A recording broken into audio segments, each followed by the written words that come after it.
Kali ini kita bakal bongkar beberapa pelajaran penting tentang kekayaan, keserakahan, dan kebahagiaan dari buku super laris karya Morgan Housel, The Psychology of Money.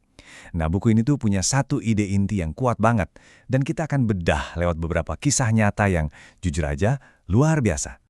Oke, buat ngebuktiin ide utamanya, yuk kita mulai dari cerita seorang jenius teknologi.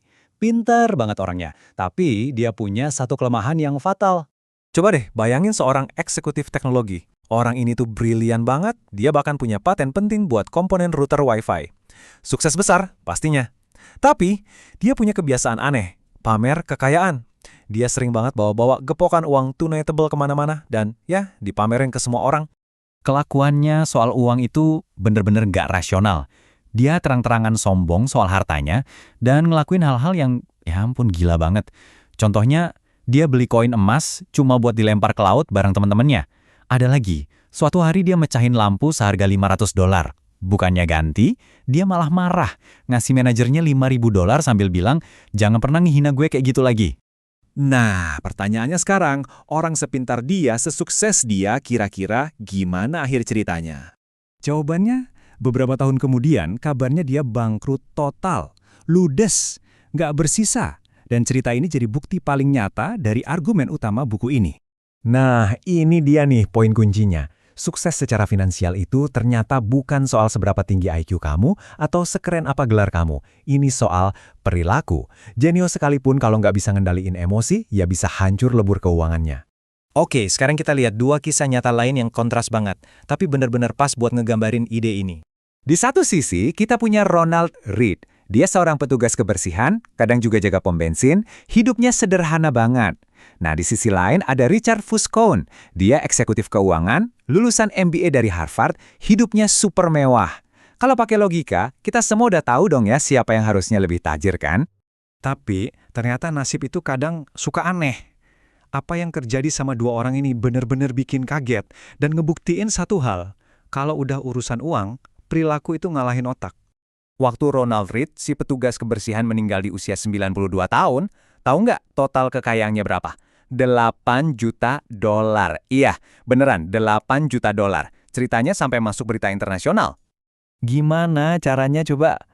Nggak ada rahasia aneh-aneh, dia cuma nabung dari penghasilannya yang pas-pasan. Terus uangnya diinvestasiin ke saham-saham perusahaan besar yang stabil. Abis itu, dia nunggu. Sabar banget. Puluhan tahun, ngebiarin uangnya berkembang sendiri. Sekarang, kita balik lagi ke Richard Fuscone, si eksekutif lulusan Harvard. Dulu, di puncak karirnya, dia tinggal di rumah super mewah yang biaya perawatannya aja lebih dari $90.000 per bulan loh. Buat ngebiayain gaya hidupnya itu, Fuscone ngutang gede-gedean. Nah, pas krisis keuangan tahun 2008 datang, utangnya yang numpuk dan asetnya yang susah dicairin langsung ngehancurin dia. Dia ngajuin bangkrut, dan akhirnya rumah mewahnya itu disita terus dijual murah. Kontras banget kan ceritanya? Petugas kebersihan jadi jutawan, sementara eksekutif keuangan yang sekolahnya tinggi malah bangkrut.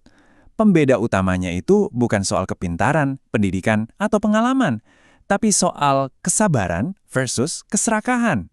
Cerita ini bikin kita mikir ya, kenapa sih keuangan itu jadi bidang yang unik banget di mana perilaku bisa ngalahin pendidikan formal? Coba deh kita pikirin bareng-bareng. Mungkin nggak sih seorang petugas kebersihan bisa melakukan operasi jantung lebih jago dari dokter bedah top?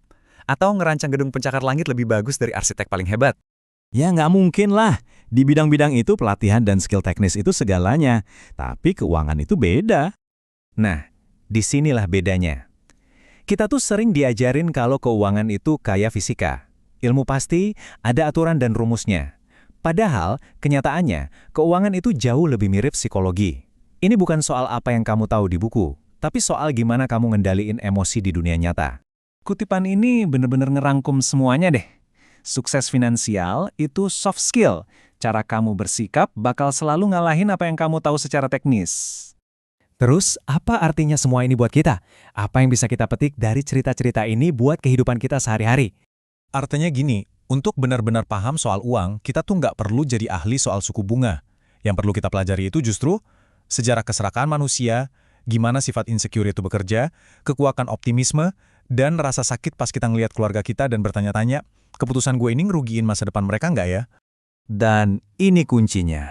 Kamu bisa aja baca semua buku keuangan di dunia dan tahu persis apa yang harus dilakuin. Tapi semua pengetahuan itu nggak akan ngasih tahu kamu apa yang bakal terjadi di kepala kamu. Rasa takut, panik, serakah, pas kamu beneran nyoba ngelakuinnya. Pertarungan terbesarnya itu ada di dalam diri kita sendiri. Jadi, sebagai penutup, saya mau ninggalin satu pertanyaan buat kalian renungin. Selama ini, fokus kalian itu lebih ke bikin rencana keuangan atau ngebangun kebiasaan finansial. Karena, seperti yang udah kita lihat dari tadi, pada akhirnya, kebiasaanlah yang jadi penentu.